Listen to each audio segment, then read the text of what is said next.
Bom dia, pessoal. Estamos aqui começando hoje o segundo dia da Mostra Literária de Salvador, na nossa segunda edição. Então, quero dar as boas-vindas a todos vocês. Sejam todos bem-vindos e bem-vindas a esse espaço. E hoje vamos começar aqui o dia com a mesa sobre o mercado literário, editoras e autoras independentes, os desafios e oportunidades desse cenário literário. E aí quero convidar o Pedro Duarte, jornalista, nosso mediador, que vai conduzir a mesa hoje. Seja bem-vindo, Pedro. E pronto, estou aqui. Muito obrigado pelo convite. Vamos para mais uma mostra literária aí. Abriu o dia de sábado. Estou animado. Exatamente. Obrigada, Pedro. Seja bem-vindo. Sucesso. E vou ficar aqui no apoio de você. Tá bom. Deixa aqui comigo. Então, pessoal, tudo bom? Meu nome é Pedro, como a Rebeca falou, sou jornalista, também sou escritor. Eu mediei algumas mesas no ano passado, foi bem legal, e hoje estou aqui para abrir o dia de sábado, e a gente tem muitos convidados bacanas, a gente tem um papo hoje sobre o mercado que está super em transformação, então acho que vai ser 1h30 de boa conversa aqui com vários representantes do mercado, desde quem se autopublicou, a gente que trabalha com isso há muito tempo, tem nome consolidado, então a gente vai ter vários tipos de experiência aqui. Qualquer coisa vocês falam, vocês podem perguntar também, a gente vai abrir com uma apresentação de todo mundo. E aí eu queria começar aqui com a minha surpresa, fiquei surpreso, que ele está direto do Capão, o Deco Lippe do Primeira Orelha. Por favor, entre aqui na sala. Oi, Pedro. Oi, gente. Bom dia, tudo bom? Deu inveja a todos aqui que estão em casa. Ai, mas eu tô também quarentando, Igor. Tô na casa do meu irmão, não tô fazendo nada. Só fui fazer caminhada de vez em quando. Nada de trilha, nada de nada. Eu tô bem, e você? Como é que tá? Tudo bem. Tô animado aqui. Hoje o papo promete. Já a gente faz uma rodada apresentando um a um aqui. Convidar agora também o Fernando Oberlander, da Caramurê. Fernando, se eu falei o seu sobrenome errado, você pode me corrigir. Falou porque... mais ou menos. A pronúncia é um pouco diferente. É Oberlander. Mas então tá Oberlander. Tá tudo jóia. Entende um inglês aí doido, né? Eu falei um negócio quem me apresenta muitas vezes, como muitas pessoas me apresentam como sendo de Uberlândia. Eu relevo, você foi maravilhoso. Então tá bom. Fernando da Caramurê, como vocês podem ver na @, uma editora super querida aqui na Bahia, né? A gente vai falar um pouco sobre... Eu, pelo menos, tenho muitos amigos na editora. Então é muito legal para mim. Pois é. Então, intercalando aí com outras pessoas de autopublicações, né? Chama agora a Carolina Magalhães. Cadê, Carol? Carol ou Carolina? Como é que eu chamo você? Qual é melhor? Como você se sentir melhor, Carol ou Carolina? Acho que Carolina é quando alguém tá reclamando comigo, né? Então Carol, pô. Pode me chamar de Carol. Eu vou reclamar com ninguém, não tem esse negócio. Vamos de Carol. Carol tem 2 livros publicados. Isso. Carol, acho que é melhor você mutar. Enquanto eu não estiver falando. Aí, acho que foi. Gente, live é assim, a gente vai fazer daqui tempo real. Tem 2 livros publicados, um autobiográfico, e eu acho que o segundo é um pouco autobiográfico também, mas a gente vai falar sobre isso aqui, que a gente vai chegando lá. Já chegou a mensagem que o retorno já foi. E, por último, mas não menos importante, a Valéria Pergentino. Valéria, cadê você? Apareceu? Da editora Solis Luna. Eu não errei o nome, tá vendo? Só o Fernando que eu errei, que ficou feio a situação. Mas Solis Luna não é difícil, né, Valéria? O Oberlander que é uma coisa estrangeira, que eu fiquei acanhado. Seja bem-vinda, muito obrigado por aceitar o convite e compartilhar as experiências aqui. Muito obrigada, Pedro. Gratidão a vocês pelo convite e por terem essa coragem de fazer essa mostra agora, nesse momento de pandemia, fazer um evento online, é sempre um grande desafio, né? Porque A gente está aprendendo esse novo modelo, né? Que tem sido muito interessante, porque tem dado essa oportunidade da gente estar junto, mesmo distante. É verdade. Né? Obrigada. Essa é a hora de fazer esses eventos, né? Para se aproximar as pessoas mesmo, porque para quem está em casa ainda, esse cabelo aqui, gente, é porque eu não corto desde março, entendeu? A situação tá complicada aqui. Então, para quem está em casa, tá precisando mesmo desse contato. Acho que é bem legal. Então, o papo hoje vai ser sobre mercado, né? E eu acho que aqui a gente tem vários representantes dos vários tipos de mercado, então acho que vai ser bem legal. Eu preparei algumas coisas aqui, mas também vocês ficam à vontade para falar alguma coisa entre si, também me interromper e tal, a gente vai chegando lá. Eu queria começar com o Deco, porque eu já conheço o trabalho dele de outras coisas, e eu acho que é bem legal esse trabalho transmídia que ele faz, e é muito importante para o mercado mostrar como dá trabalho hoje você ser autor, meio que ser autor, influenciador, tem um Instagram literário, aí teve os contos, agora saiu o livro O Meus Pais e Eu. Eu queria você falasse um pouco sobre você, essas multifaces aí, e a produção de eventos também que você faz, tá? Então, eu queria que você se explicasse, assim, se apresentasse para a galera, mas já dentro dessa coisa deco multi aí, que eu acho que é importante para o pessoal conhecer. Então, eu ingressei na literatura, né, através do Primeiro Orelha, que foi quando eu decidi que eu ia pegar os livros que estavam lá, né, acumulando poeira, e aí eu ia ler e me restringir aqueles livros de lá, né? Só que aí, quando a gente entra, a gente sabe que aí um mundo se abre e a gente começa a percebendo várias coisas. E aí eu fui descobrindo uma coisa, descobrindo outra, e aí eu descobri que pessoas LGBTs como eu também escrevia e também tinham histórias que não eram as nossas, e aí eu comecei a me debruçar mais nisso, e também me debruçar no infantil e no infanto-juvenil, que são duas literaturas que eu gosto bastante. E aí surge o Primeiro Orelha, esse espaço que eu falo sobre essas literaturas, né, majoritariamente, e que é muito difícil, né, ter uma pessoa gay assumida falando sobre literatura infantil, infanto-juvenil, e que tenha representatividade LGBTQIA+, gordo, nordestino, um monte de elementos que eu carrego, né? Combo, é isso? Sério.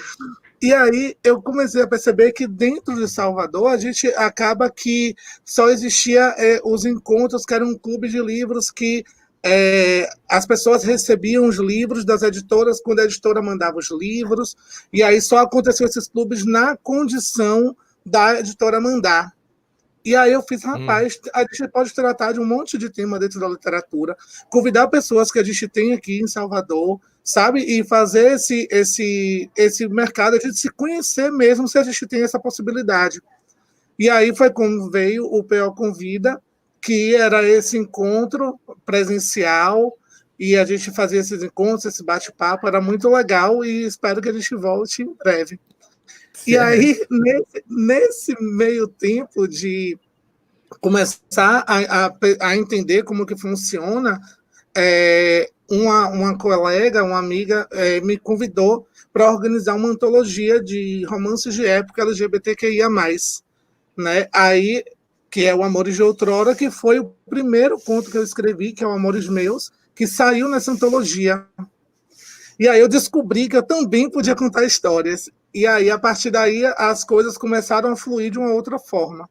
Então, eu venho buscado fazer esse intercâmbio mesmo de ser essa pessoa que escreve, ser essa pessoa que produz conteúdo, continuar produzindo conteúdo e ter essa representação da gente de Salvador, Bahia, porque o mercado é muito sulista. Eu acho que Fernando e Valéria com certeza devem falar um pouquinho sobre isso, sobre essa produção nordestina, e Irol, que vem com a produção completamente independente. E aí eu comecei a descobrir esse universo da Amazon, e aí eu comecei a publicar alguns contos na Amazon, e aí dessas publicações da Amazon surgiu Meus Pais e Eu, que é o meu primeiro livro, lá vou mostrar, que ele é tão lindo que eu amo, que saiu... Jabá! Tá claro! que surge Meus Pais e Eu, e que vem de uma editora que ela fala sobre diversidade, que ela fala praticamente estritamente sobre diversidade, que é uma editora pequena, que é praticamente a autopublicação, né? Que a gente investe um valor para que esse livro ele seja publicado. E dessa forma eu ganhei outros ambientes, né? Eu fui ganhando outros espaços e hoje eu estou aqui, né? Junto com as meninas, graças ao Primeira Orelha eu começo a escrever, graças ao Primeira Orelha eu começo a pensar em uma literatura que me contempla e que contempla a minha comunidade. E graças à Primeira Orelha estou aqui hoje, inclusive, com essas pessoas ilustres e com você também, que também é uma pessoa ilustre. Ah, bom. Muito obrigado. Valeu. Indo para o papo pelo papel da editora, aí a gente pode ir pro Fernando.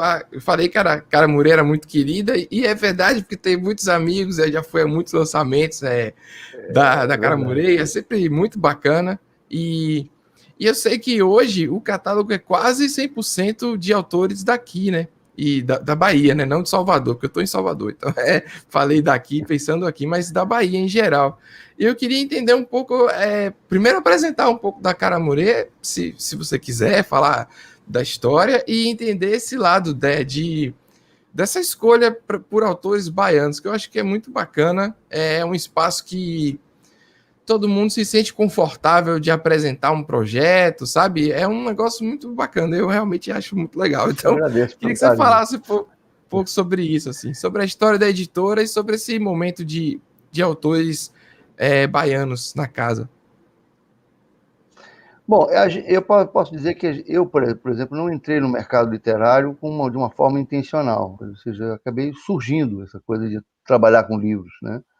Começou de uma forma muito, muito empírica. Eu tinha ficado desempregado e aí resolvi fazer uma agenda e um amigo meu me chamou, olha, estou aqui, você quer fazer um bico aqui, ilustrar uma agenda para um colégio? Eu fui lá ilustrar, de repente achei que o negócio ficou bacana. Aí, de repente, o amigo ficou desempregado do colégio e a gente começou a tentar fazer, vamos fazer a nossa agenda. Acabou que as coisas foram andando, não conseguimos nada no primeiro ano, e peguei o último dinheiro que eu tinha, botei na agenda, entendeu? E achava que ia ficar milionário, porque a agenda era bacana, e achava que todo mundo ia comprar, ia ser uma maravilha. Eu fiz 5.000 agendas, e disse, rapaz, eu vou ganhar um dinheiro danado. Aí cheguei na primeira livraria com a agenda e mostrei, olha, minha agenda é assim, bacana e tal. O cara, rapaz, sua agenda é maravilhosa. Eu quero 5. Eu digo, 5? É 5, rapaz, eu tenho 5.000 para vender. Mas eu peço mais 5 depois. Eu disse, e aí? O que eu vou fazer com 5.000 agendas desse jeito? O ano vai finalizar e eu não vou conseguir nunca vender as 5.000 agendas.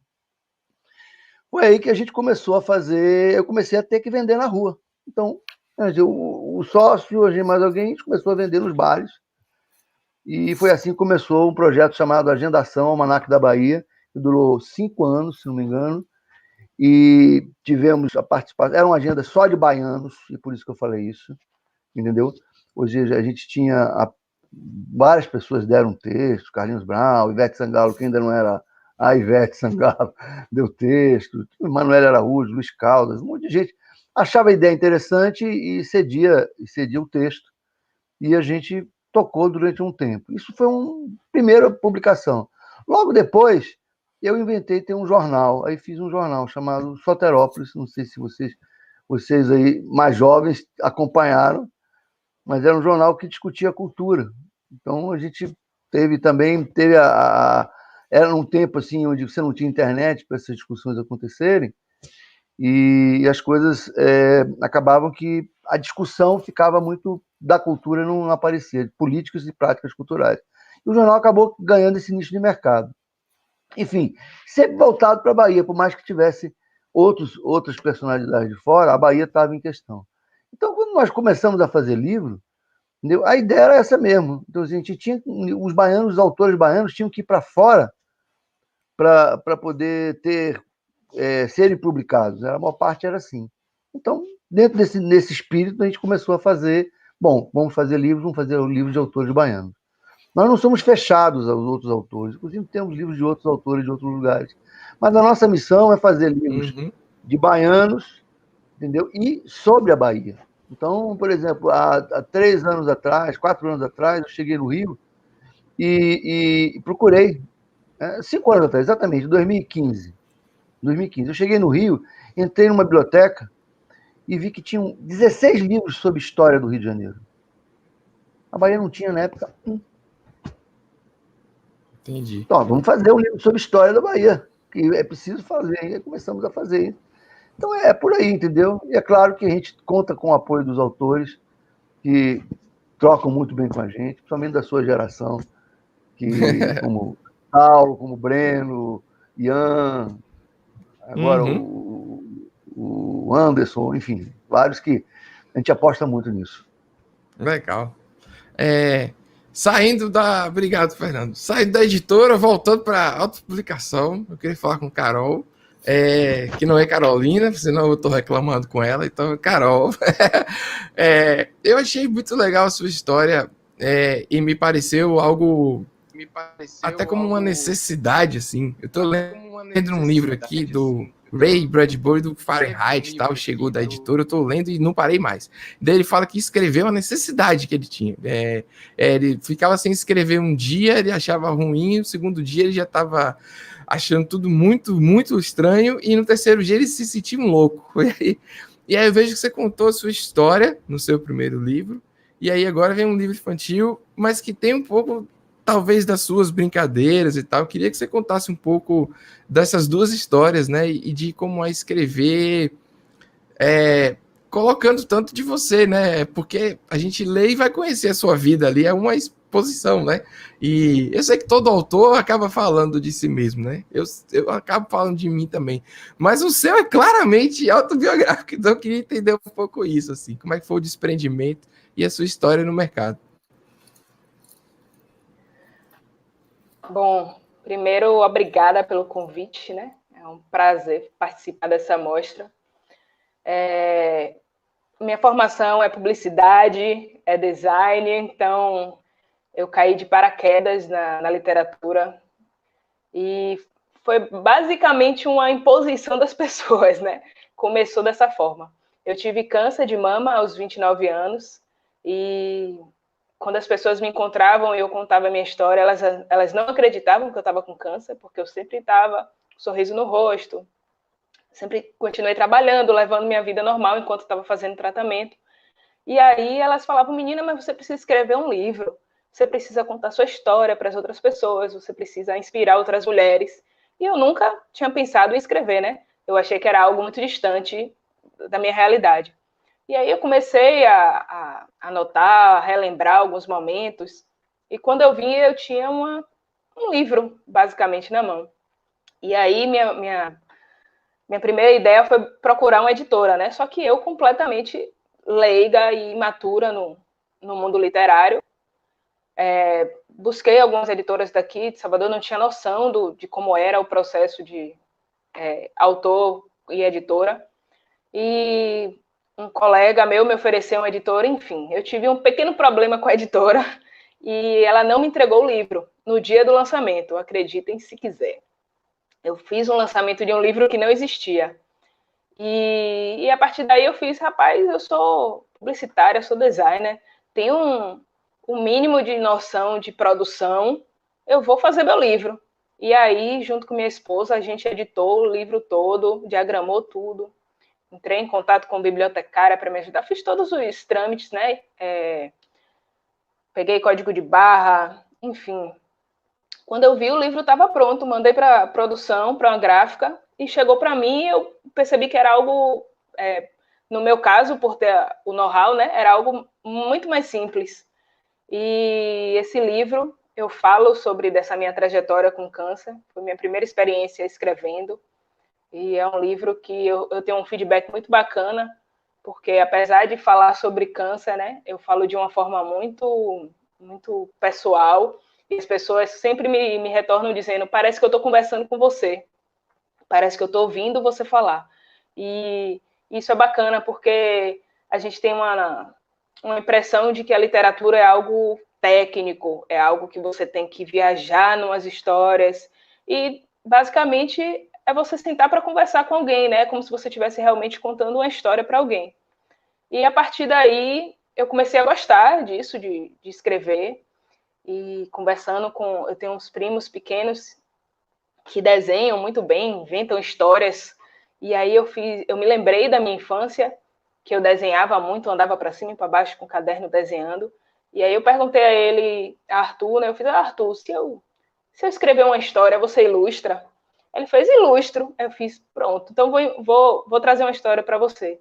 Só que eu não tinha essa história. E aí ele já estava empolgado, querendo desenhar. Foi quando eu lembrei da minha infância. Eu fiz, já que eu vou fazer um livro infantil, vamos lembrar das histórias da infância. E, querendo ou não, não deixa de ser um livro meio biográfico também, porque eu trago histórias da minha infância, de brincadeiras de rua. Eu morei no Santo Antônio Além do Carmo, aqui em Salvador, a minha vida praticamente toda. E era muito bom brincar na rua com os amigos, brincar de bola. E eu trago essa história da brincadeira livre, né? Da infância livre, de brincadeira sem gênero. Então, no meu livro, Meninas Jogam Bola, Meninos Brincam de Boneca, porque eu acredito que a brincadeira é isso, né? Brincadeira é brincadeira, não tem isso de brincadeira de menino ou de menina. E aí, mais uma vez, lancei de forma independente, fiz um evento em parceria com a livraria aqui de Salvador, mas todo produzido, investimento próprio, produção própria, e estamos aí no mercado correndo para distribuir.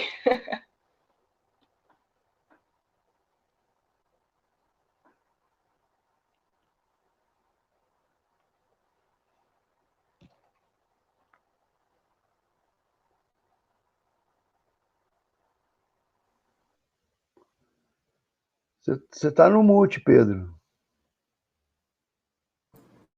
Tá ouvindo, Carol? Tá, né? Pronto, eu vi. Acho que teve uma hora que caiu tudo e eu fiquei desesperado aqui. Foi mal. Ficou tudo preto aqui.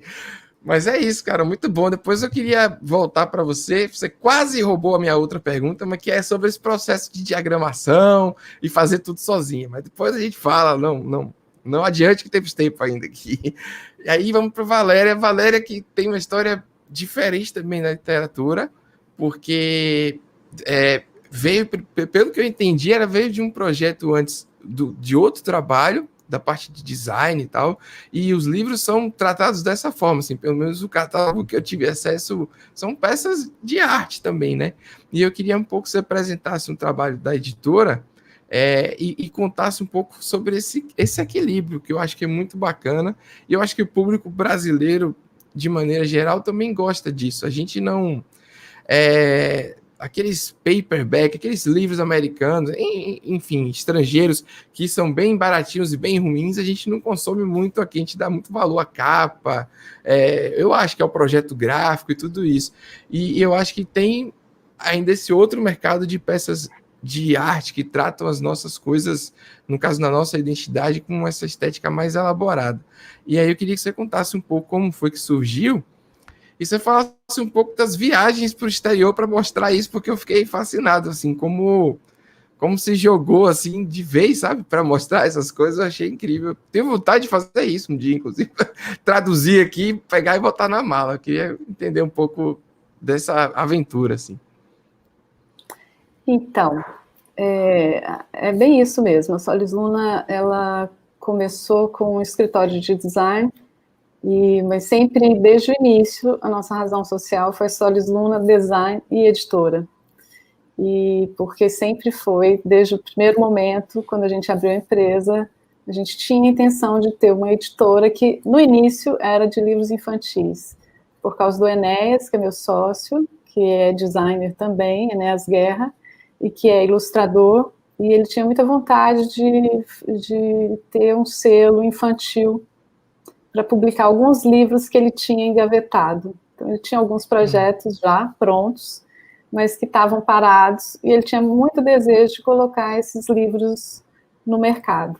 Mas a gente começou com um escritório de design, prestando serviço em design gráfico de um modo geral, mas muito focado no editorial. Então, a gente sempre fez livros institucionais, livros ligados à memória, à história, livros para empresas, comemorativos, né?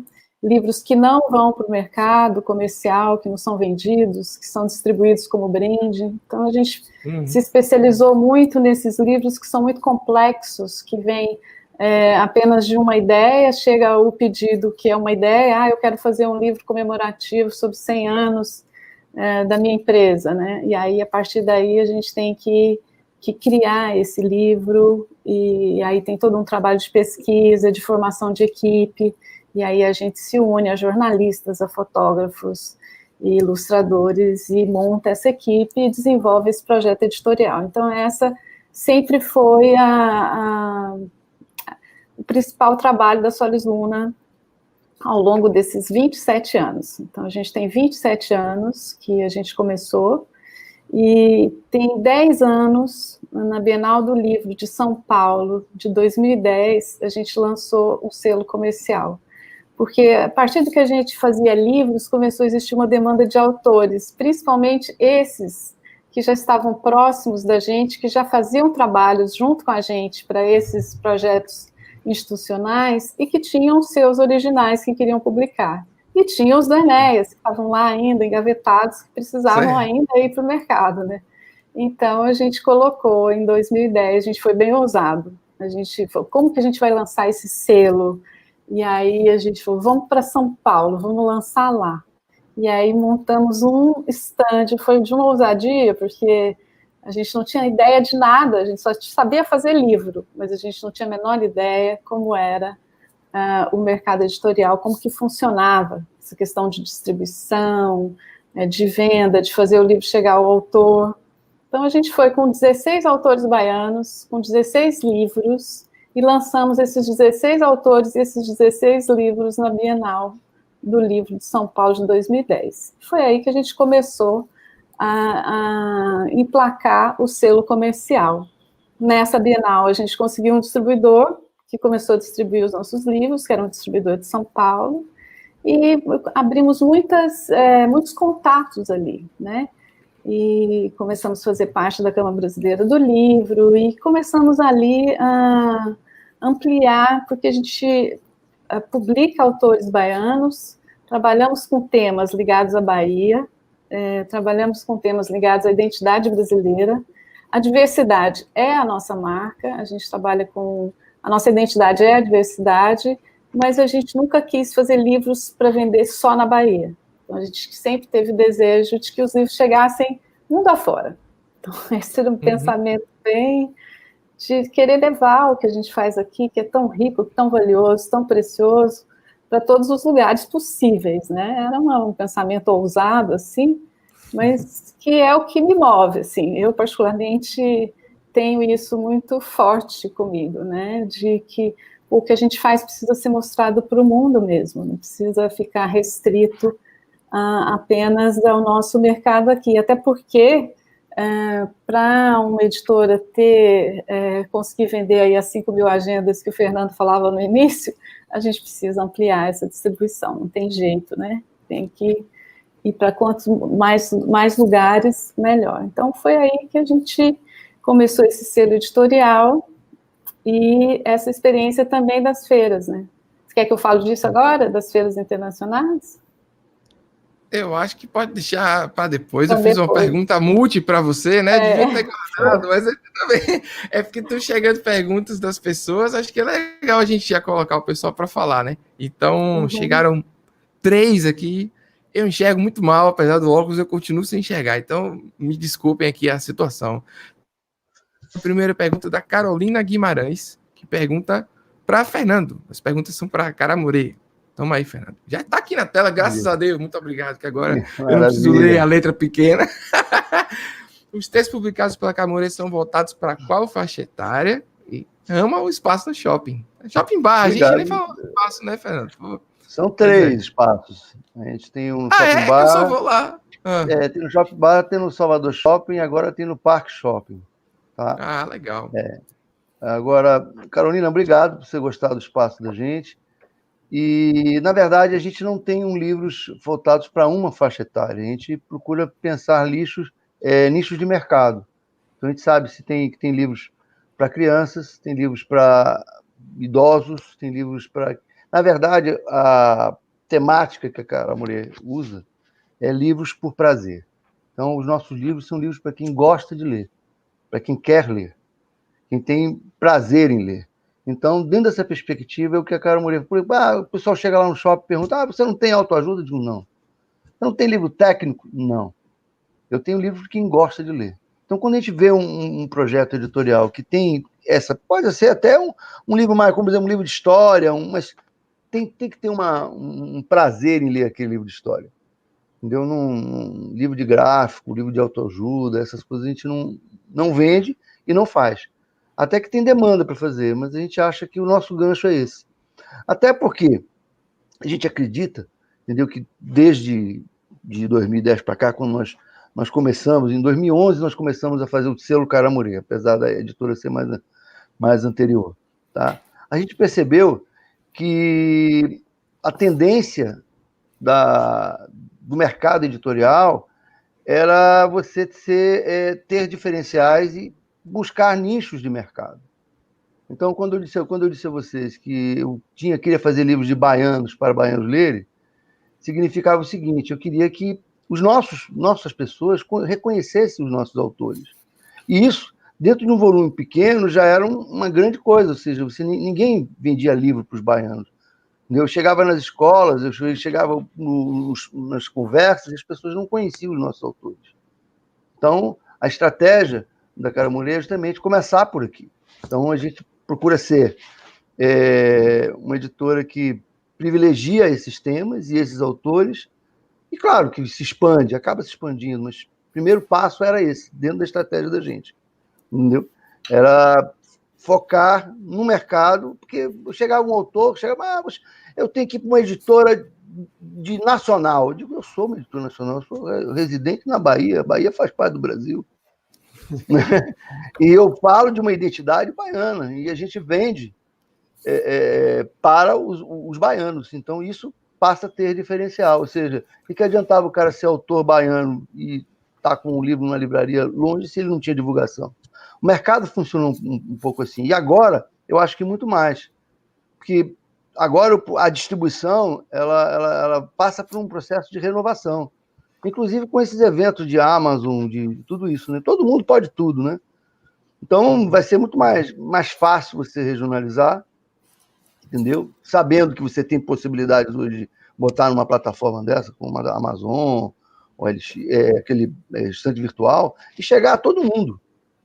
Né? Todo mundo chega. O best-seller vai para lá e vai com um preço muito mais baixo. Né? Vai na Amazon, o best-seller. Por quê? Porque publicação de livro físico é economia de escala. Então, quanto mais você imprime, mais custo unitário baixa. Então, a gente sabia disso e o nosso gancho é esse. Então, a gente vai tendo nossos livros localizados e vamos chegando aos poucos para fora. Mas aqui a gente consegue escoar o nosso mercado. Antes de ir para a próxima pergunta, eu queria falar com o Deck, com o Carol, rapidinho sobre autopublicação, porque eu já passei por essa parte também. Acho que eu vou passar de novo, porque é legal pra caramba. É difícil, é sofrido, mas é legal, né?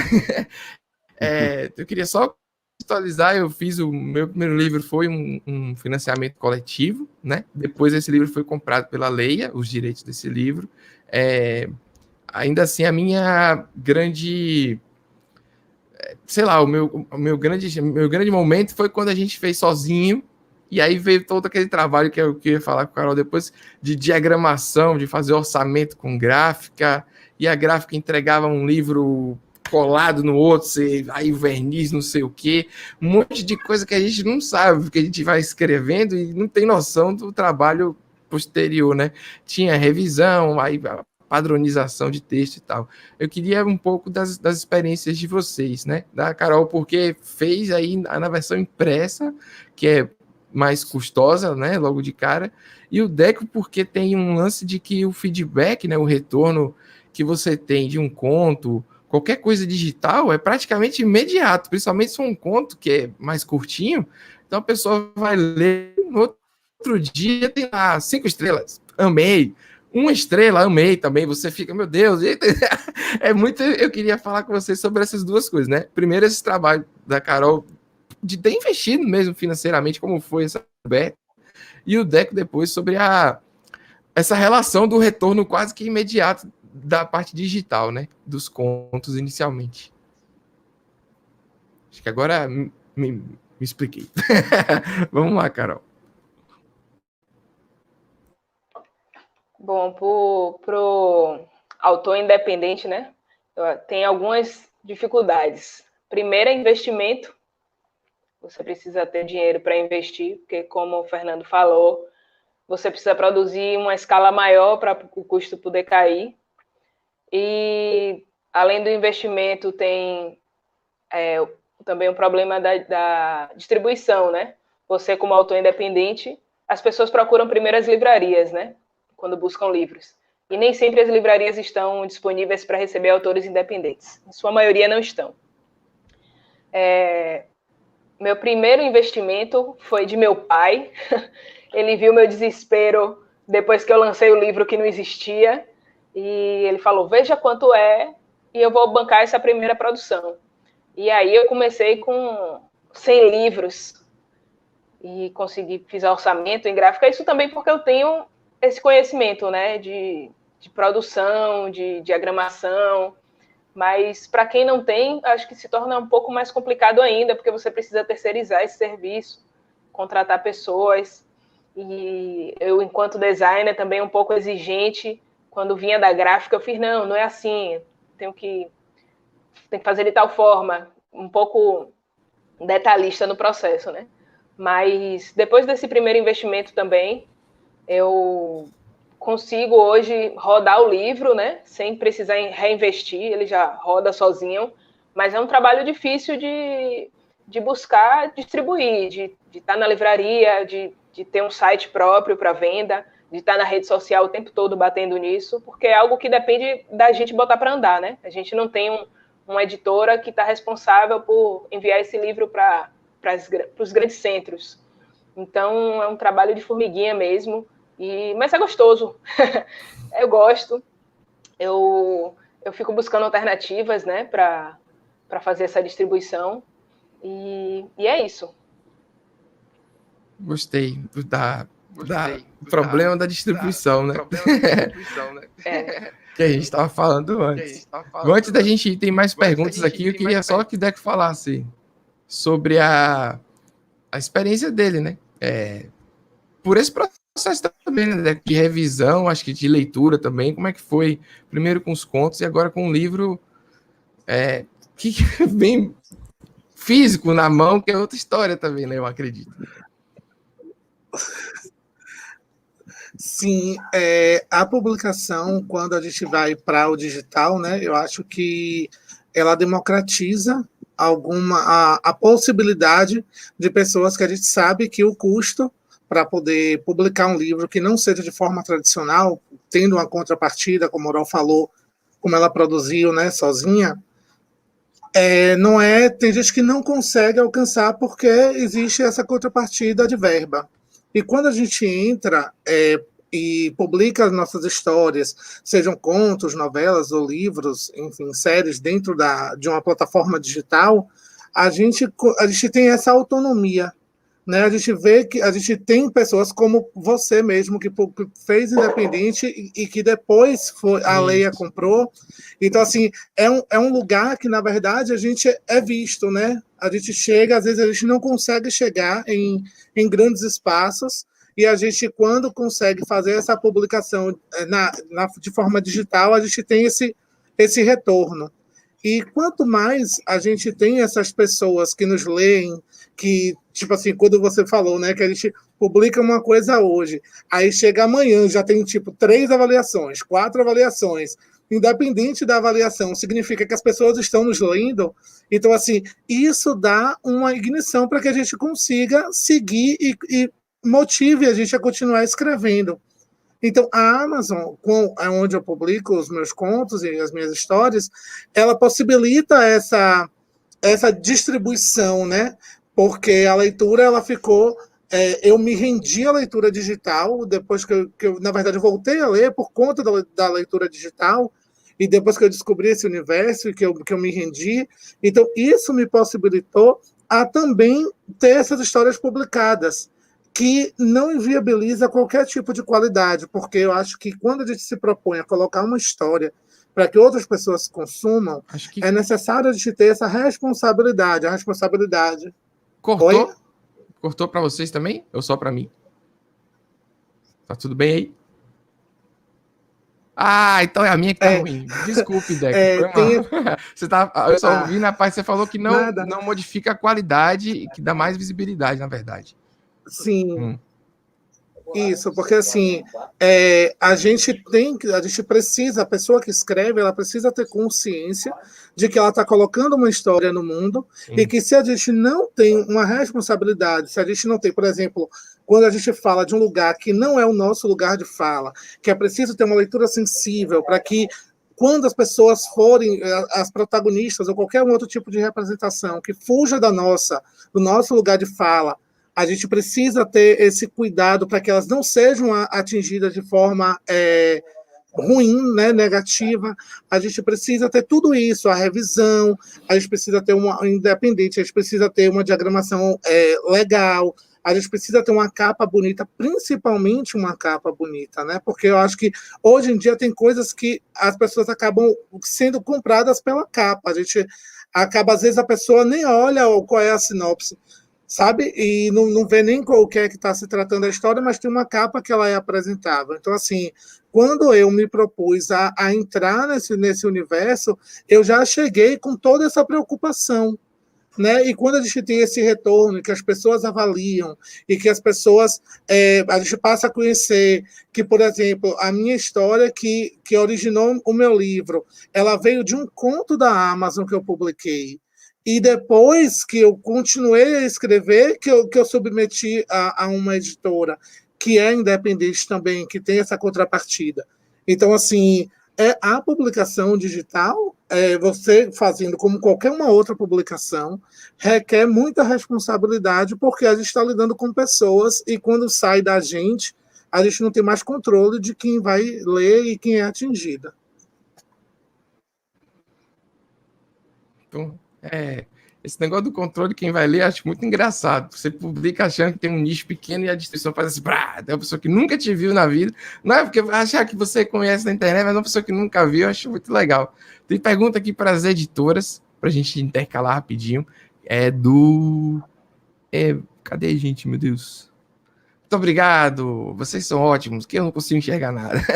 Ele quer saber como funciona a curadoria de autores novos nas editoras. Acho que aí vale para as duas, né? Para a Valéria e depois para a Fernanda.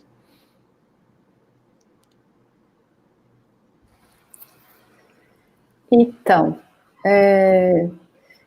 eu queria, antes de responder essa pergunta, falar sobre essa coisa de independente, de autor independente, editora independente, né? Essa palavra independente. A gente, como editora, a gente entende independente quando a gente não é uma editora que pertence a um grupo editorial, ou que não tem um grupo de investimento por trás, né? Quando a editora ela se gera, né? Quando todos os seus recursos e todas as suas ações e produções são a partir dela mesma, né? Então isso é chamado de editora independente, né? E aí eu achei importante falar isso, porque às vezes é meio confuso o que é editora independente e o que não é editora independente, né? Então, mesmo aquela que faz os livros bancando os livros, ou aquela que faz os livros com parceria com autores, ou os autores pagando pelos livros, como é o caso que a Deco falou da editora independente, esse termo se aplica, né? Porque são editores que estão vivendo a partir da sua própria geração interna, não tem nenhum grupo de investidor por trás, né? Então, só quis falar um pouco disso. Até porque o nosso tema aqui é sobre editoras e autores independentes, né? E aqui na Solis Luna funciona da seguinte maneira, é muito complicado. Eu entendo que esse mercado de autores independentes está muito aquecido e acredito que é um primeiro momento muito necessário que o autor, quando não consegue chegar numa casa editorial e publicar seu livro, que ele faça esse movimento e que ele tenha essa força para publicar de uma forma independente. Isso é uma maneira de acontecer o que aconteceu com você, né? O seu livro chega depois numa editora. Então, esse caminho de chegar numa editora, ele pode ser também dessa forma, né? Publicando independente para depois chegar na editora, porque é muito difícil, eu acredito, isso eu falando da minha experiência própria, e de pessoas muito próximas a mim, que são autores independentes, que é muito difícil sozinho conseguir atingir, a não ser que as expectativas sejam as expectativas mais menores, que não tenha essa expectativa de que seu livro vá para tudo que é canto. Se forem expectativas menores, apesar de que o Fernando falou uma coisa muito importante, que hoje em dia o mercado está mudando, e com essa entrada dos marketplaces está muito mais fácil para todo mundo colocar o seu livro para o mundo, eu acho que a editora ela é capaz de ajudar muito o autor nessa parte, né? Nessa parte da distribuição, apesar de que a editora, o papel dela, no início de tudo, é a própria edição em si, né? É o cuidado com a edição, é esse olhar que o editor tem sobre o texto, sobre a forma, sobre o livro, sobre o objeto do livro, todas as etapas, a editora acompanha todas as etapas, né?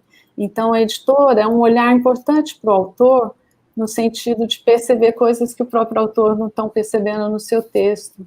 Então, é um compartilhar muito, muito precioso, né?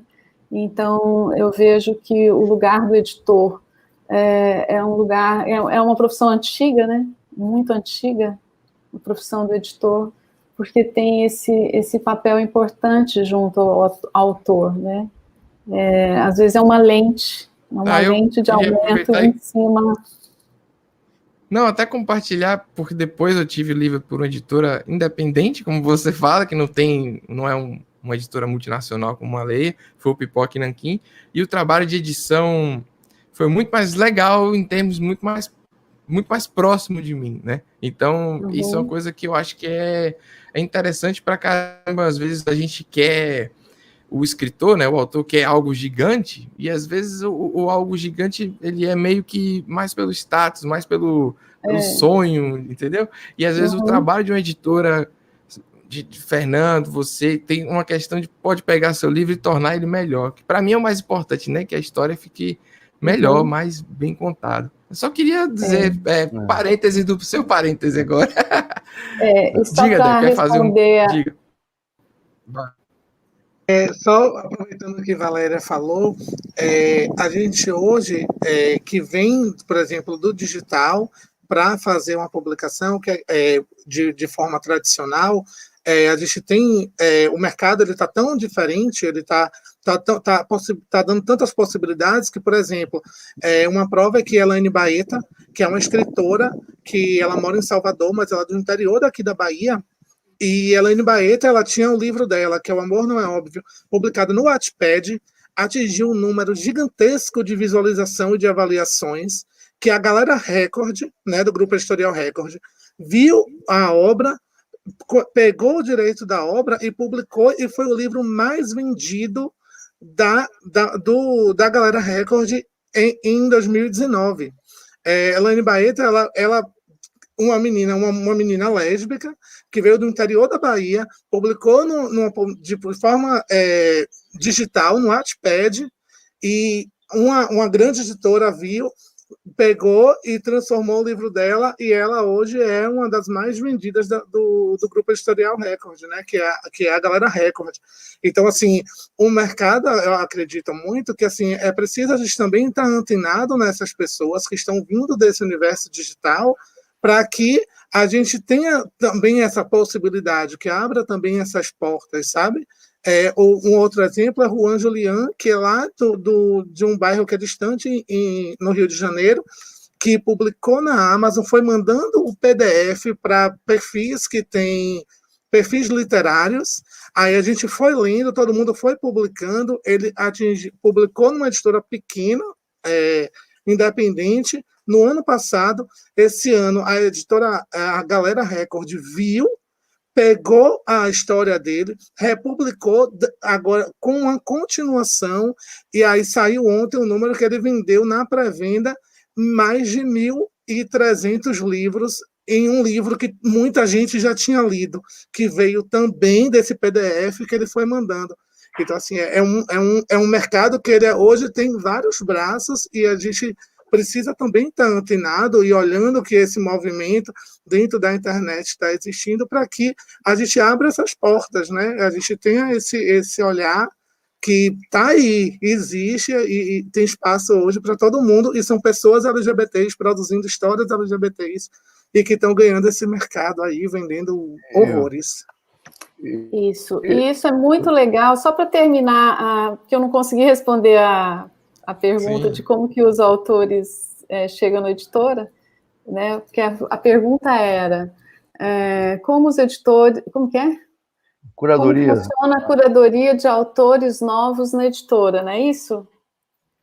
Então, Deco, isso aí que você falou é super certo, e principalmente as grandes editoras, elas estão com lupa em cima dessa produção independente, tanto dos autores independentes quanto das editoras independentes. Então, assim, fez sucesso, eles vão lá e vão mesmo atrair isso aí. Inclusive, as grandes editoras funcionam assim, elas querem que os livros sejam testados primeiro, depois os livros vão ser publicados por eles. Então, eles nunca apostam num autor novo independente. Eles primeiro, isso é um papel sempre que as editoras independentes, pequenas, e agora os autores independentes fazem. Então, a gente faz o livro, bota no mercado, se o livro é aprovado pelo leitor, é consumido pelos leitores, eles vão lá e isso é uma prática que já vem acontecendo já tem um tempo, e é como essa editora que você citou, e outros também atuam no mercado. Mas, para nós aqui, quando chega um original, primeira coisa é se a gente tem condições, naquele momento, de publicar novos livros, ou se a gente já está com o nosso planejamento do ano fechado, porque a gente não publica muitos livros por ano, então a gente tem um número de títulos que a gente consegue publicar. Então, como editora pequena, a gente não tem, a gente gostaria de publicar muito mais, mas a gente não dá conta. E se o título tem a ver com o catálogo, apesar de o nosso catálogo ser bem diverso, e a bibliodiversidade é uma marca nossa, se tiver a ver com algum dos nichos que a gente publica, a gente vai olhar com atenção para esse título, e a gente vai ver uma maneira de viabilizar, se for um livro que a gente acha realmente que tem que estar no mercado logo. Ou a gente vai conversar com o autor se ele tem interesse em esperar um pouco mais e publicar mais para frente.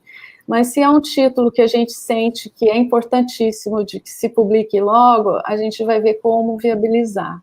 E aí a gente viabiliza de diversas maneiras. A gente viabiliza com investimento próprio, a gente viabiliza com venda antecipada, a gente viabiliza através de edital, a gente viabiliza com parcerias com o autor. Então, são várias maneiras com que a gente faz com que esses livros cheguem, né? E é a partir dessa identidade com o nosso catálogo mesmo, né? Isso foi um livro muito fora do catálogo. A gente até tem alguns títulos que são um pouco, que ficam um pouco fora da nossa linha principal, mas quando está dentro do nicho principal, dos nichos da editora, fica mais fácil a distribuição, porque vai no conjunto, sabe? Vai com a força do outro. Os livros, eles se ajudam também, os autores se ajudam, os livros se ajudam, né, a chegar, né? Então, é um trabalho muito coletivo, esse trabalho editorial. A gente depende de muita gente, né? Fernando, como é que funciona na Caramuri? Bom, a Valéria falou alguma coisa que eu acho que é importante, no sentido de que a palavra nicho. Nós sempre começamos pensando em nicho de mercado. Então, acho que o mercado editorial, principalmente do livro físico, ele, já há alguns anos atrás, vinha trabalhando nessa linha, e agora, principalmente agora, isso vai se planejar, vai acontecer de forma muito mais recorrente. Tá? Acho que não só as editoras vão trabalhar com nichos, já começaram a pensar nesse nicho de mercado, mas como os autores também. E aí vem a questão dos autores independentes.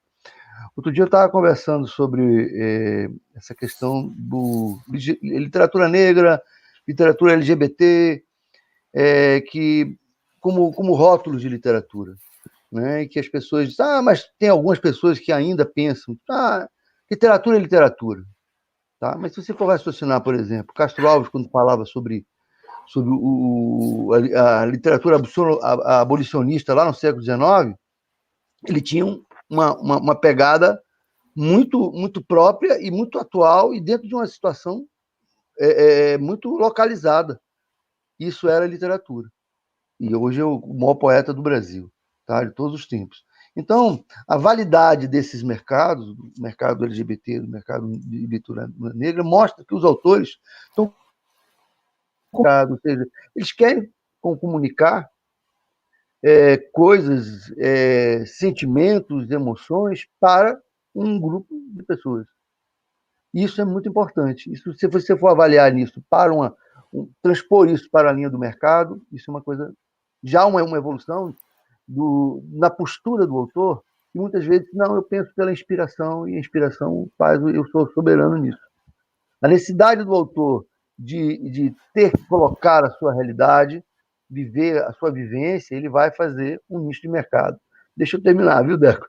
Então, eu acho o seguinte, eu acho isso uma evolução muito grande. Da mesma forma que as editoras vinham fazendo isso, buscando formas de chegar ao seu consumidor. Dentro dessa perspectiva, naturalmente, a curadoria começa a acontecer.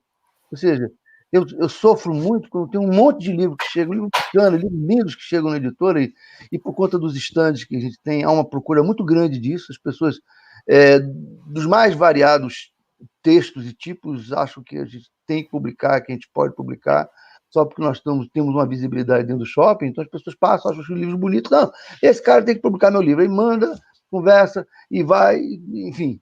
Muitas vezes chegam coisas muito boas na nossa mão. Mas a gente, aí tem um lado do editor, e voltando a falar com o que a Valéria falou, que o processo editorial é uma coisa coletiva. Um livro, quanto mais coletivo o livro, de forma coletiva o livro é construído, melhor ele fica.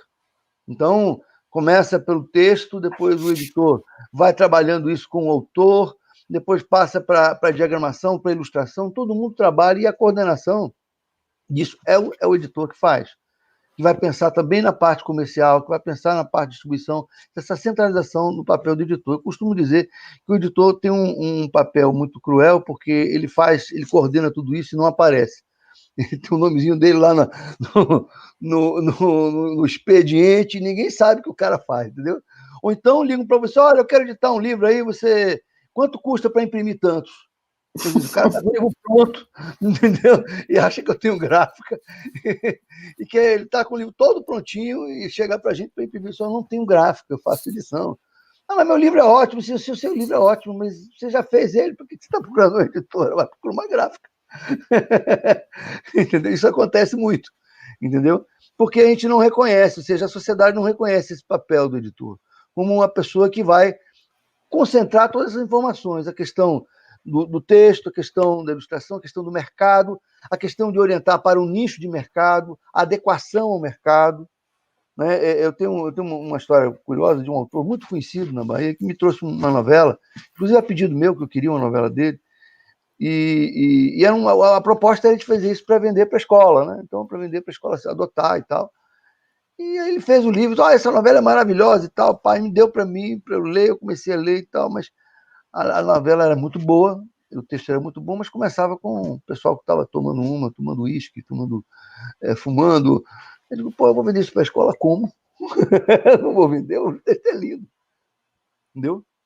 O texto dele é maravilhoso, mas nesse ponto eu tinha que pensar nisso. Eu tenho que adequar aquilo ali. O objetivo da gente é que... E olha, quando eu falo isso na escola, porque isso é bacana, porque o livro não é só a questão dele ser comercializado na escola, ele é trabalhado e lido por pessoas de diferentes pensamentos, diferentes... Então, é essa pegada que, por essa questão comercial também, que viabiliza o livro, entendeu? O livro acaba sendo trabalhado e lido. Então, são vertentes. Com isso tudo, o que eu estou dizendo é o seguinte, essa ideia de nicho de mercado, que as editoras, principalmente as pequenas editoras, como nós, como a Solis Luna, em relação a grandes parques editoriais que o Brasil tem, entendeu? Elas já vinham fazendo isso. Então, a Solis Luna, quando vai para o nicho da identidade, isso é muito claro, a gente percebe isso e tem um público próprio para isso, entendeu? E isso é bacana. Isso é uma sacada que o mercado vinha fazendo há algum tempo atrás. Agora, de alguns anos para cá, a gente percebe que os autores estão se atendendo para isso. Isso é maravilhoso, porque essa é a única forma que a gente tem de vencer a máquina que é o mercado industrial global. Ou seja, que de certa forma, é desleal até, entendeu? Então, quando você chega na Amazon para comprar, outro dia, eu digo sempre esse exemplo, que aconteceu há 2 anos, minha filha chegou para mim e disse, eu quero comprar, meu pai, você me dá a coleção de Harry Potter? Eu digo, coleção? Eu li o primeiro, quer ler tudo? Não, é porque eu quero comprar tudo, está de R$120 na Amazon. Eu digo, olha, eu vou comprar o primeiro para você. Eu liguei para a livraria, um custava 65. Então era melhor comprar a coleção, né? Isso porque é economia de escala. Sim. Tá? Então, essa coisa toda, essa máquina toda que está começando a se transformar, e com a pandemia isso vai piorar muito, ou seja, a gente vai ter que se reinventar muito. Isso que a gente está vivendo hoje aqui é muito bacana, porque é importante para essa renovação, ou seja, esse diálogo virtual e discutindo esses temas, isso é muito positivo. Eu acho que esse é o caminho, e acho que a editora ou o autor independente que já faz isso de alguma maneira, a editora vai ter que fazer para poder se firmar no mercado, entendeu? Acho que esse é um grande caminho. Nós na Caramuru estamos fazendo isso, de alguma forma, tentando fazer isso, mas eu acho que esse é o caminho, ou seja, primeiro, a curadoria não é feita, às vezes as pessoas falam, mas você não leu meu texto, você não gostou do meu texto. Não é que eu não gostei, eu preciso viabilizar o seu texto. Então, a editora tem nichos de mercado. E a gente vai buscar isso aí. Tá? Da mesma forma que o Valério falou, que se adequa ao nicho dela de opção. Essa é mais ou menos a ideia de que norteia a curadoria da Caramuru. A gente teve uma pergunta do Evaldo Júnior, né? Que era justamente falando sobre os custos de publicação e os talentos que se perdem. Eu acho que a gente meio que falou tudo sobre isso aqui, mas acho que dá para resumir da seguinte forma: o ideal, né, se o Evaldo quer escrever e tudo mais, eu acho que você procurar alguma editora que já tenha alguma identificação com o seu trabalho, né? Que tenha... não adianta ir na Caramuru que tem um momento especial agora, específico, para ir para a escola e fazer um livro com whisky, ou sei lá o quê, porque não vai funcionar. Então você tem que procurar aquele que vá poder te publicar também, acho que é importante isso. E aí a gente pode ir para uma outra questão que chegou, que é sobre os autores, que é assim, a gente que começa independente, para onde a gente vai, não é? É isso que eu queria saber. E eu até queria fazer um parêntese do parêntese que Valéria fez. Eu estou separando a editora dos autores, né, de forma independente, mas é uma maneira só de organizar, porque no fundo a gente está meio que junto, né, nessa transformação de mercado. No mesmo bolo, né? Não, é só para ficar claro que a gente tem que ter uma metodologia, senão enlouquece aqui. Mas eu acho que é importante, Pedro, dizer que... Diga. Só um minutinho, eu só queria, logo depois que você terminasse, que o Deco falasse, que eu interrompi ele e não falou, entendeu? Não, vamos deixar eles falarem agora, acho que justamente essa é a questão aí, que chegou sobre a intenção é se manter de forma independente ou é apenas uma forma de botar a cara no mundo. Aí chegou a pergunta do Felipe Miranda. E aí eu acho que vocês dois podem falar. E o Deco, já faz o parêntese dele do Fernando lá. Mas vamos tentar ser mais breve, para a gente poder responder mais, que só tem 22 minutos. Vamos lá. Certo. Falando que a Fernanda falou de hoje, que a gente está separando literatura negra, literatura LGBT, há muito essa discussão na própria comunidade LGBT sobre essa separação. Só que o que é que acontece? As pessoas estão notando as nossas histórias agora que a gente está vivendo separado. Então, por exemplo, eu já experimentei chegar em livrarias e perguntar livros que são super vendidos LGBTs e ninguém saber qual é o livro. Então, infelizmente, ainda há necessidade de separar a gente, para que as pessoas saibam como grandes editoras fizeram isso na Bienal e fizeram uma estante só da gente, que a gente já chega lá e já sabe que aquelas histórias existem e já sabe quem são essas pessoas. Então, nesse momento que a gente está vivendo, eu defendo muito essa separação para que a gente chegue. Por exemplo, o meu livro, ele é super escola. E aí, o que é que acontece? Estou fazendo um movimento para que chegue em escolas, mas eu estou esperançoso. Mas se trata de uma adoção homoafetiva. Então, por exemplo, como é que chega na escola? Sabe? Eu hoje tenho sido procurado por escolas. Ano passado eu estive na escola da PM. Esse ano, uma grande escola lá de Porto Alegre me chamou para falar de literatura jovem, literatura de diversidade para jovem. Eu estou conseguindo caminhar agora porque eu estou separando isso. Então, assim, infelizmente, ainda é necessário para que as pessoas saibam que a gente está escrevendo e que nossas histórias são acessíveis. E já respondi entrevistas que me perguntaram: o seu livro é para o público só LGBT? Não, o livro é para quem gosta de ler e para quem quer ler. Então, assim, quando a gente coloca, as pessoas acham que, não, se a história é LGBT, escrita por uma pessoa LGBT, é para pessoas LGBTs. Inclusive, pelo contrário, na verdade, a gente já sabe das nossas histórias. As nossas histórias, inclusive, têm que chegar em quem não é a gente, para que a gente sofra menos, para que a gente não precise se esconder, e o quanto antes. Por isso que eu gosto de falar de literatura, de diversidade para jovem, para que as pessoas não sofram o quanto que eu sofri, para que as pessoas não passem por tudo que eu passei, para hoje estar aqui livremente falando. Então, a literatura, eu tenho feito uso dela para isso, para que a gente exista, para que a gente não sofra, e para que não separem a gente do público jovem, para que todo mundo consiga um dia chegar nessa equidade e de ser tratado todo mundo como igual. Então, só para entender como que funciona esse movimento. Hoje em dia, se a gente chegar numa livraria, a gente não vai ver pessoas nossas ali na frente. Se você pega ali a segunda orelha, você não vai ver pessoas negras, você não vai ver pessoas não brancas, a gente vai sempre ver grandes best-sellers, a gente vai ver sempre grandes autores e todo mundo branco. Então, assim, chega, sabe? Tipo assim, a gente chegou no momento que não dá mais para a gente ficar nesse, tipo assim, escondido, vivendo assim, meio que à margem, sabe? Então, é por isso que eu acho que hoje ainda é necessário fazer essa separação. Eu acho que é um parêntese legal, mas eu tenho que a gente ir para a sua questão, rapaz. Porque se a pessoa pergunta agora. E eu queria falar com você sobre. Só para falar uma coisa, vocês que têm livros nessa pegada, a Caramuru está aberta para vocês no nosso espaço, viu? Não tem nenhum problema. Então, não conhecia o trabalho de vocês, estamos abrindo aqui oficialmente. Se vocês quiserem, pode procurar a gente.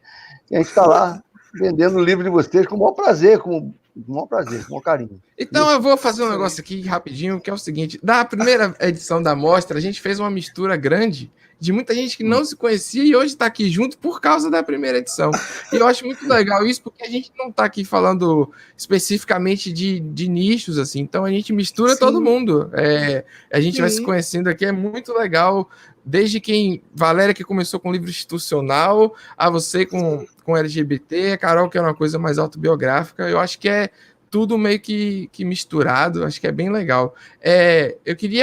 Eu eu queria que Deco resumisse rápido o que é que você quer do futuro para Carol, porque Carol já tá revoltada ali, entendeu? Não falou nada, mandou um zap para mim aqui. Já mentira, é Carolina.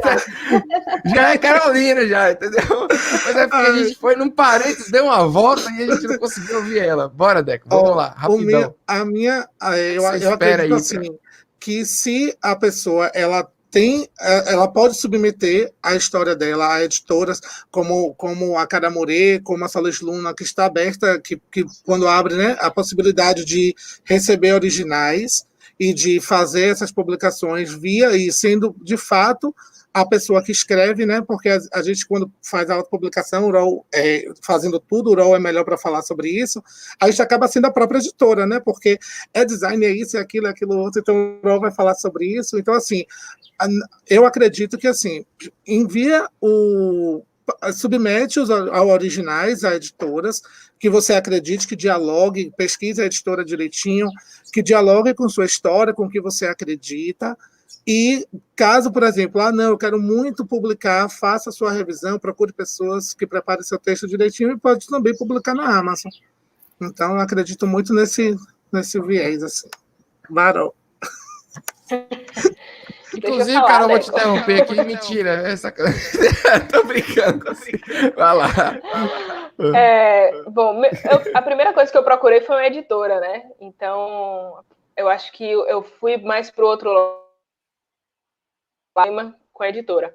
Mas, se você tem um conhecimento básico de produção, de edição, eu acho que vale a pena você partir também por esse meio independente, né? Vale também, como o Deco falou, submeter as editoras. A gente tem muitas editoras aqui, vale fazer essa pesquisa, cada uma no seu nicho, né, na sua singularidade. E o meio digital aí está super disponível para receber autores independentes, para, quem sabe, a partir daí, como tem acontecido, seguirem para editoras ou fazerem grandes produções. Então, de alguma forma, eu acho que o importante é você não barrar, né? Não se barrar, nem ficar se achando difícil ou ser impedido, se não der certo pela editora, que você tente de forma independente, que você comece com um blog e em seguida passa para o Amazon, enfim. Eu acho que se você gosta de escrever, você tem que procurar um meio de divulgar os seus textos. E só rapidamente voltando um pouco sobre aquela a questão do nicho, o nicho muitas vezes é a oportunidade que a gente tem de entrar no mercado literário, né? Então, eu fui barrada em muitas livrarias de Salvador por ser autora independente, porém, no Novembro Negro eu tive a oportunidade de entrar e não sair mais. Então, eu fui parar na prateleira de autores negros, sabe? E talvez seja importante, sim, a gente fazer esse nicho para que tenha a oportunidade de entrar e mostrar a cara e dizer, tem principalmente autores negros que a gente sabe que não tem visibilidade. Em Salvador, principalmente, a gente tem muitos autores negros que não têm espaço e a gente vai buscando esses nichos, essas oportunidades para poder entrar e se fixar no mercado. Pois é. Eu queria fazer uma pergunta geral. Carol tem que multar você, Carol. Aí, obrigado. Senão eu fico sanduíche. Eu só queria complementar uma coisa. Só queria dizer a Carol e o Deco, porque é justamente essa coisa que você falou que eu acho bacana e que eu acho que é a grande evolução do momento, entendeu? Então, quando vocês, infelizmente, lamentavelmente, não conseguiram espaço, agora vocês criaram o seu nicho e estão ganhando um corpo geral. Isso é maravilhoso. Isso é uma grande sacada que vale para todo o mercado literário, para toda a produção literária, entendeu? Isso é muito bom, entendeu? Isso é maravilhoso. E eu fico muito feliz disso estar acontecendo. E acho que isso é uma evolução, isso é uma tendência para a construção do mercado como um todo. Principalmente no livro físico. Principalmente no livro físico. Foi isso que eu quis dizer naquela hora, viu, Deco? Não, mas eu acho que ficou claro que você estava falando do nicho como importância também de mercado para reconhecimento e as pessoas saberem onde se encontrar, que foi o que Deco primeiro falou, que se você entrar e ver uma estante, saber, ali tem história que eu vou me identificar, né? Eu queria só, antes da gente para a pergunta final e as considerações, fazer uma consideração, que eu acho que é legal pra caramba. Muitas vezes a pessoa fica com não é raiva, né? Mas fica assim, a editora tal me negou. Porque a gente tem muitas histórias, né? A autora X foi negada por 9 editoras antes de publicar o livro dela, e ela virou um sucesso multimilionário, etc. E aí fica com essa raiva, né? Autor versus editora. Eu acho isso muito ruim, porque as editoras também precisam se manter, são trabalhos e tal. Então, a minha grande dica, assim, antes de publicar o meu último livro, eu não falo nada de mim aqui, mas eu quero falar rapidinho, que é o Gastaria Tudo com Pizza. Eu mandei para editoras grandes, eu tive o retorno de todas as editoras, o que é bem raro, editora multinacional, como a gente está falando aqui, falando, legal, vamos fazer e tal, depois o mercado morreu, e vai aquela história toda. E aí, de repente, uma outra editora que falou, a gente quer experimentar e vamos fazer isso, e faz um livro que brilha no escuro e tudo mais. Então, tipo, o que eu quero dizer é que você não fica com raiva da editora X porque ela negou e diz assim, ó, publiquei, tá vendo? Agora tá aqui meu livro. Isso é péssimo, porque a editora viu o livro vendeu super bem, e aí entrou em contato comigo de novo, pô, vamos fazer alguma coisa? E eu agora tô sem escrever, que eu escrevo pouco, rapaz, demora e tal. Mas o que eu queria deixar de lição é essa coisa do mercado meio briga, sabe? Que às vezes o autor fica, eu vou fazer sozinho porque a editora é inimiga, por mais que você tenha tido uma experiência ruim, acho que a Carol passou por isso também, falou no início, né, de o livro não ter chegado. Acho que vale a pena a gente investir nessa parceria, acho que é muito legal, com cuidado, né, com atenção, principalmente em quem é sério, no lance de parceria como o Deco fez, que tem o investimento dele também, para não sair por aí, né, fazendo loucura, mas eu não sei se eu posso dar aqui lição nenhuma, mas eu falo por experiência própria que vale muito a pena isso. E aí eu queria partir para uma pergunta final, que a gente está num governo muito maluco, para ser assim, um eufemismo, né, de maluquice, e a gente está vendo o livro bastante ameaçado, a cultura ameaçada, e eu queria ver, primeiro com os editores, como é que a gente enxerga, como é que vocês enxergam a possível taxação, entre outras coisas, né, declarações como o livro é um produto para elite e não precisa de nada, etc. E eu acho que é isso que a gente pode fazer um finalmente, se os autores quiserem falar também, mas vamos para os editores. Valéria, que já está quieta há algum tempo, para daqui a pouco manda mensagem para mim também aqui, reclamando. Vai lá, Valéria, comece. Então, essa taxação é impossível de acontecer, porque se acontecer, vai inviabilizar completamente o mercado. Porque os custos, eles falam em taxação de 12%, mas isso é 12% sobre serviços, então isso vai ser um efeito cascata, e o que se imagina é que é um preço impossível de se aplicar nos livros, né? Então, essa taxação, eu acredito, e até pelo movimento todo que está acontecendo, e pela essa mobilização de muitas pessoas, tem uma petição pública que está com muita gente assinando, e essa petição, ela tem tido, tá reverberando lá, né, no Congresso. Então, eu acho que não vai passar, eu acredito que não vai passar. Mas eles estão agindo em outros campos, não só nessa questão da taxação, sim, mas esse governo maluco, ele está fazendo coisas muito esquisitas, além dessa questão da taxação. Criaram um programa agora, Conte Pra Mim, não sei se vocês acompanharam, que é um programa também muito estranho, que é um reconto dos contos tradicionais, sim, que nem dá crédito aos autores. É uma coisa super esquisita, que é divulgado pela Damares e por um grande artista brasileiro que todos gostam muito, e que estranhamente está divulgando essa campanha, e que é uma campanha que investiram 850 milhões de reais nessa campanha, que está para as pessoas poderem baixar e receberem esses livros que são super sofríveis, com ilustrações fracas, com um texto ruim, e isso vai ser distribuído, e aí pegando o gancho, que é com a fala do ministro, que dizia que livro é para elite, então que livro tem que ser pago, e livro para as pessoas mais pobres tem que ser distribuído gratuitamente. Então, se eles pegam esse programa Conte Pra Mim, viram editores e produtores de livros e distribuidores de livros com essa qualidade, a gente imagina o que é que vai ser distribuído gratuitamente. Em vez de pegar esse dinheiro e fortalecer a cadeia produtiva do livro, abrindo editais para editoras, para autores e para todo mundo, e para toda a cadeia, para livrarias, né? Até mesmo para as gráficas, não.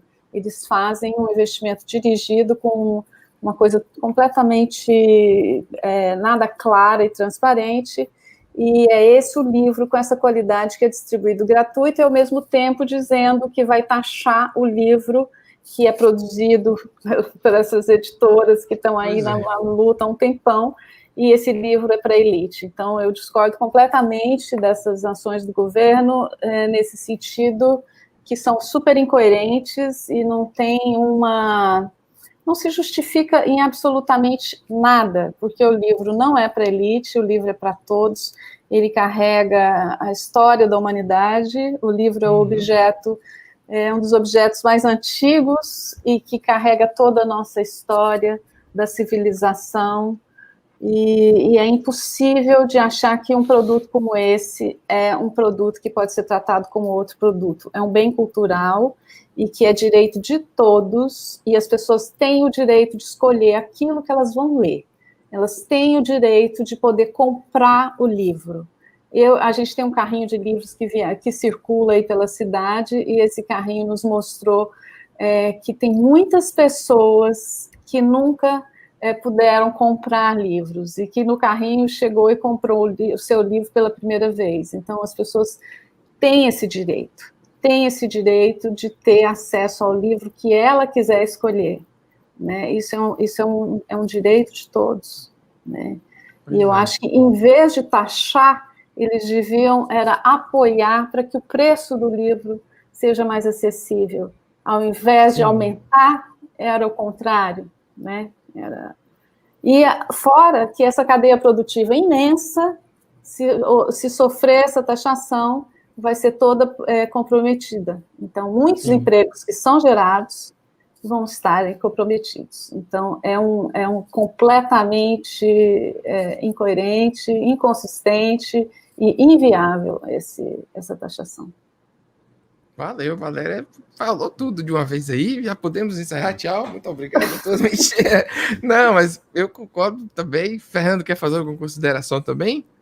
Não, eu queria falar, eu acho o seguinte, isso é muito claro, eu já dei algumas declarações sobre isso. O governo ele quer impor um projeto ideológico de forma muito explícita. Então, complementando o que a Valéria falou, a questão da reforma e esse aumento do PIS e COFINS, eu já vi estudos, eles geram um aumento de carga tributária no mercado como um todo de 35%, num país em que se tem uma das maiores cargas tributárias do mundo. Então, isso já é um problema seríssimo, ou seja, independente de ser livre ou não, já é um problema, porque esses 35% de carga tributária vai interferir no poder aquisitivo do Brasil como um todo. No livro, isso fica mais evidente porque existe um caráter ideológico, inclusive com a fala do ministro.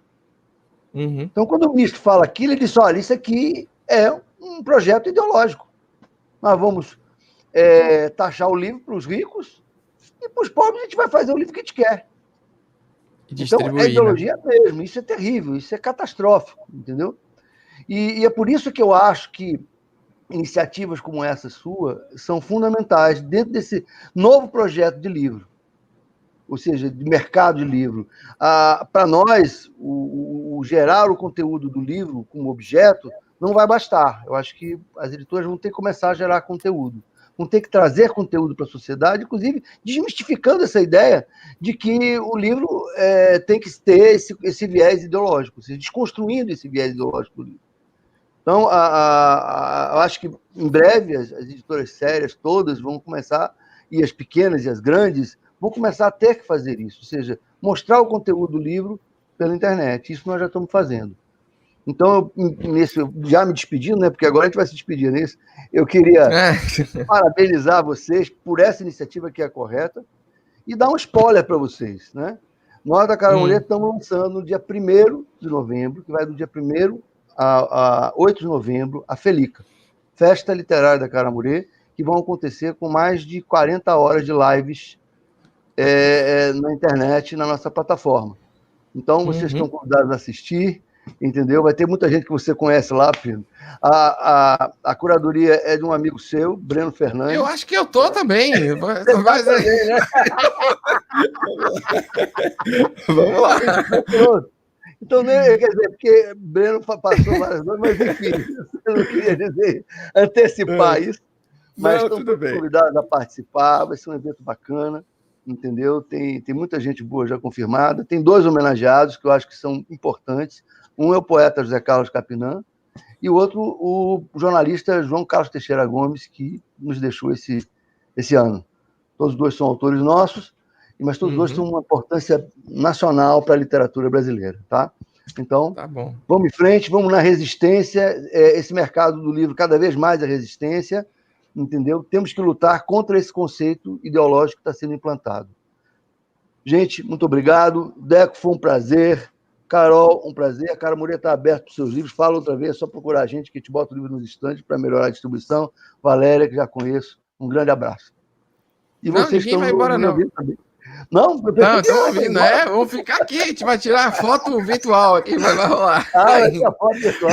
Antes a gente está indo para os finalmente, né? Só para avisar aí quem fez a transição. Vamos fazer cada uma consideração. Se quiser falar alguma coisa que eu não perguntei, ou que não deu tempo, essa é a hora, vamos lá. Deco, vai lá, começa. Só complementando a fala de Valéria e Fernando, é que a prova de que eles estão querendo realmente elitizar os livros é justamente fazendo esse conta para mim que coloca para as pessoas fazerem download. E quem precisa, o livro onde precisa chegar, as pessoas não têm acesso à internet, as pessoas não têm computadores, e aí a gente faz como? Quer dizer, a gente já quer aumentar o valor do livro, aí coloca para fazer download. Para a gente fazer o quê? A gente vai imprimir, a gente vai entregar às pessoas, vai distribuir a gente mesmo, sabe?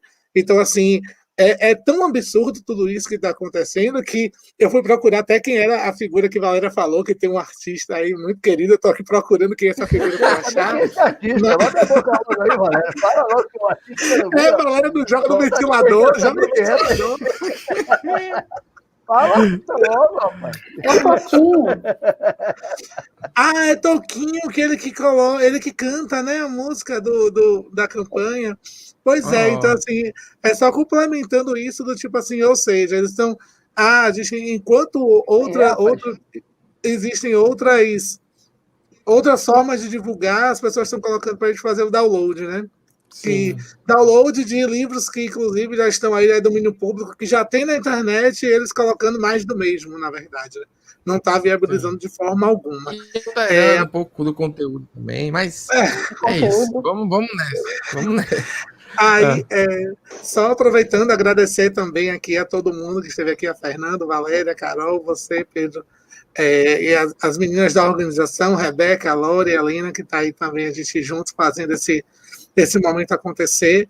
Aproveitar em nome da mostra, agradecer também a presença de vocês, e muito obrigado a todo mundo que assistiu, e continuem consumindo a gente, olhem as pessoas que vocês consomem, quando vocês pegarem um livro, qual é a história, olhem quem é que está escrevendo. Eu acho que é uma forma muito importante e uma maneira muito inclusiva da gente sempre estar consumindo coisas que fogem tanto dessa tal que é normalidade, né? Então, continuem consumindo, acompanhem o Primeira Orelha, e é isso. E muito obrigado aí a todo mundo. É isso. Valeu. E a nossa continua, viu? Tem hoje e tem amanhã, tem oficina, tem um monte de coisa. Continue acompanhando a mostra. Calma, pois que eu ainda vou falar aqui. Carol. Vamos lá. Bom, quero agradecer, né, esse espaço, ao convite. É muito importante ter espaços como esse abertos para receberem autores independentes, para receber mulheres pretas, autoras, e eu quero agradecer demais, agradecer a Fernando pela disponibilidade da Cara Moreira, eu sou fã, sempre que eu passo lá eu fico me controlando para não comprar um livro. Obrigado. Entraremos em contato com certeza mais na frente. É muito importante essa mostra, eu acompanhei um pouquinho já e vou com certeza acompanhar as próximas mesas. E vale aí deixar aberto o espaço para a gente conhecer mais autores negros daqui de Salvador, principalmente. Tem Lorena, que está aí na direção do projeto, tem Lívia Natália, tem a Dilson Passos também. Então, enfim, a gente tem um mercado muito grande e a gente precisa mostrar a nossa cara e a gente precisa fortalecer os nossos, né? Inclusive com o Deco também, que a gente está em outro projeto, LGBTQI+. Eu estou me encaixando em todos os nichos aí que eu posso para poder produzir conteúdo e espalhar conteúdo bom por aí. Então é isso. Obrigada, Pedro, pela mediação aí, pelo papo, Valéria, Fernando, Deco, que já é meu parceiro. E me convidem mais vezes para a gente falar mais, porque se deixar, eu sei que a gente fica aqui até umas horas, porque tem muito assunto. Tá em mute, Pedro. Eu sou um idoso, né? Estava aqui pensando, Valéria, suas considerações, por favor. Então, quero também agradecer e parabenizar mais uma vez a todos os curadores, né? Que é a Rebeca, é o Deco, a Helena e a Lorena, é isso?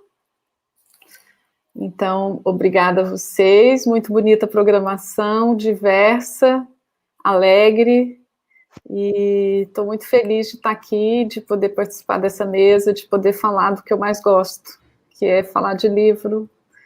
Minha vida é entre livros, eu respiro livro, então é sempre muito bom poder compartilhar essa experiência, ouvir vocês, a gente sempre aprende muito, e eu quero realmente agradecer e me disponibilizar também para o que precisar. A gente está junto aí nesse movimento, né? E a força do coletivo, a gente sabe que ela é grande, apesar que ela é sempre desafiadora, porque trabalhar junto não é fácil, né? Mas a gente sabe que juntos a gente fica bem forte, né? Então, muita gratidão.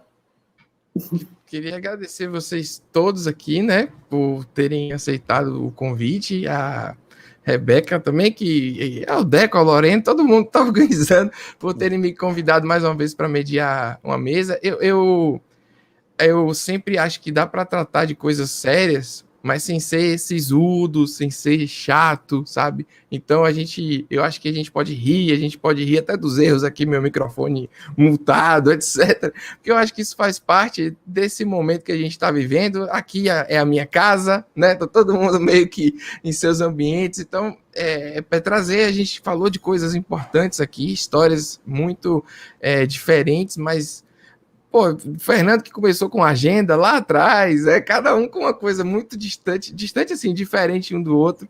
Eu acho que não precisa ser sisudo, sabe, com um falatório para poder levar o que importa é comunicar e chegar às pessoas de maneira que se leve alguma lição, e que quem quer escrever que não desista, quem quer editar que aprenda com bons exemplos. Eu acho que é isso que a gente vai falar hoje, não só reclamar do mercado, porque não é esse o ponto, assim, especificamente do projeto. E agradecer mais uma vez a todo mundo que está vendo em casa aí, que continue aqui com a gente, porque 11 horas a gente tem uma nova mesa, uma outra mesa, que é o Livro é do Povo, Difusão e Acesso à Literatura, que é sobre movimentos literários e oportunidades no setor. A gente tomou um pouco do tempo aqui, mas é normal, já sabe que a gente faz isso sempre. E aí eu queria pedir a foto, né, Rebeca? Vou fazer um sorriso todo mundo, fazer uma foto virtual. Eu queria agradecer a vocês, viu? Eu queria agradecer a você, Pedro, você, Rebeca, direção, tá? E agradecer muito o convite, viu? Foi muito bom. Um prazer, e esse é o caminho. Foi um sábado, uma manhã maravilhosa. Vamos lá, todo mundo fazer uma pose, um X. Espera aí, Rebeca, o que é que eu faço? Todo mundo assim? Vamos lá, 1, 2, 3 e vai. Aí, eu tirei daqui também, se precisar, foi. Muito obrigado, pessoal. Fiquem aí. Ou então vão beber uma água, façam alguma coisa e voltem, porque 11 horas tem mais. Dá tempo de se inscrever. Valeu, gente. Obrigadão. Um abraço. Até logo. Tchau.